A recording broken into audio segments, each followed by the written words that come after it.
Hi friends, welcome to with you Sivaram channel. இன்றைக்கி pasta தான் எப்படி செய்கிறதுன்னு பார்க்க போகிறோம். பாஸ்தாவிலே நிறைய விதமாக செய்ய முடியும். அதில் இது ஒரு விதம். ஸோ இந்த மாதிரி ஒரு முறை நீங்களும் ட்ரை பண்ணி பாருங்கள். டேஸ்ட் ரொம்ப ரொம்ப சூப்பராக இருக்கும். நம்ம சேனலை சப்ஸ்கிரைப் பண்ணாதவங்க சப்ஸ்கிரைப் பண்ணிவிடுங்க. பெல் பட்டனையும் கிளிக் பண்ணிவிடுங்க. இது என்னுடைய அன்பான ரிக்வெஸ்ட்டு.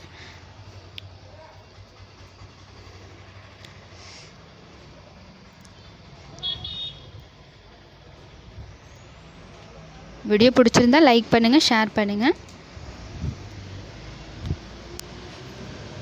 வாங்க எப்படி செய்கிறதுன்னு பார்க்கலாம். ஃபஸ்ட்டு நான் 200 கிராம் பாஸ்தா எடுத்துக்கிறேன். அதுக்கு ஒரு 1/2 லிட்டர் தண்ணியை அடுப்பில் வச்சுட்டு கொதிக்க வச்சுக்கலாம். தண்ணி கொதிக்க வைக்கும்போது பார்த்திங்கன்னா அதில் 1 டீஸ்பூன் உப்பு, 1 டீஸ்பூன் தேங்காய் எண்ணெய், எந்த எண்ணெய் வேணால் சேர்த்துக்கலாம். சேர்த்துட்டு தண்ணி நல்லா கொதிக்க வச்சிடலாம். இப்போ தண்ணி நல்லா கொதிச்சிருச்சு. இப்போ நம்ம 200 கிராம் பாஸ்தா அதில் சேர்த்துட்டு ஒரே 1 நிமிஷம் மட்டும் நல்லா கொதிக்க வச்சுக்கலாம். 1 அல்லது 2 நிமிஷம் மட்டும் கொதிக்க வைக்கலாம். ரொம்ப நேரம் கொதிக்க வைக்க வேண்டாம்.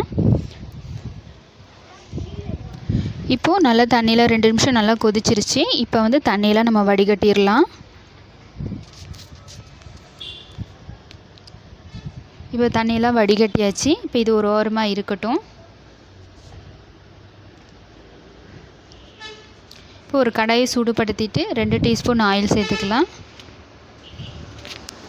1 டீஸ்பூன் கடுகு, ஒரு 1/4 டீஸ்பூன் சோம்பு, கொஞ்சமாக கருவேப்பிலை. கடுகு நல்லா பொரிஞ்சதையும் 2 பெரிய வெங்காயம் பொடியாக கட் பண்ணிவிட்டு அதையும் சேர்த்துக்கலாம். வெங்காயம் நல்லா கண்ணாடி பதத்துக்கு வதங்கின பிறகு இஞ்சி பூண்டு பேஸ்ட் 1 டீஸ்பூன் சேர்த்துட்டு பச்சை வாசனை போகிற அளவுக்கு நல்லா வதக்கி விட்டு எடுத்துடலாம்.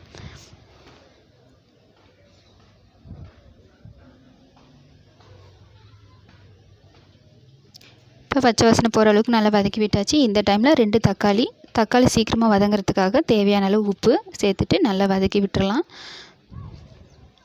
தக்காளி நல்லா முழுமையாக நல்லா வதங்கி வரணும். அதுக்கப்புறம் நம்ம மசாலா சேர்த்துடலாம்.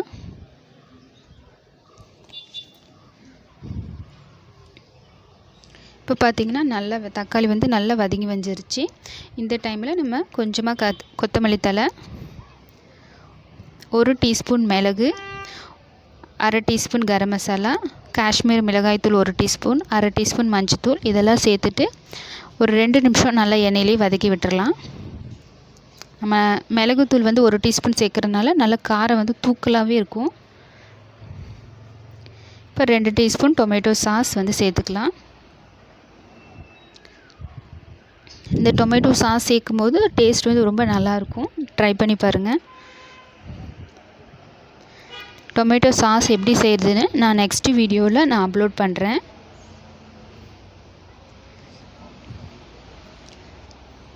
இப்போ ஒரு டொமேட்டோ சாஸ் சேர்த்ததுக்கப்புறம் ஒரு 2 நிமிஷம் வதக்கி விட்டுட்டு நம்ம பாஸ்தாவை இது கூட சேர்த்துடலாம். சேர்த்ததுக்கப்புறமா நல்லா ஜென்டிலாக மிக்ஸ் பண்ணி விட்டுறலாம். அடியிலேருந்து நல்லா இப்படி மேலே எடுத்து விட்டுட்டு நல்லா கலந்து விட்டுறலாம்.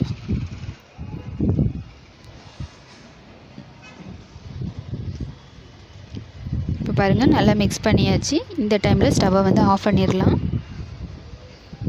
அவ்வளோதான் ஃப்ரெண்ட்ஸ், நல்ல சுவையான நல்ல ஸ்பைஸியாக பாஸ்தா ரெடி.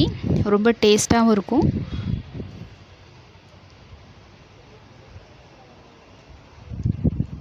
ஸோ வீடியோ பிடிச்சிருந்தா லைக் பண்ணுங்கள், ஷேர் பண்ணுங்கள். மறக்காமல் நம்ம சேனலை சப்ஸ்கிரைப் பண்ணுங்கள். பெல் பட்டனையும் கிளிக் பண்ணிவிடுங்க. நீங்களும் ட்ரை பண்ணி பார்த்துட்டு எப்படி இருக்குது அப்படிங்கிறத கமெண்ட் பண்ணுங்கள். Okay friends, thank you.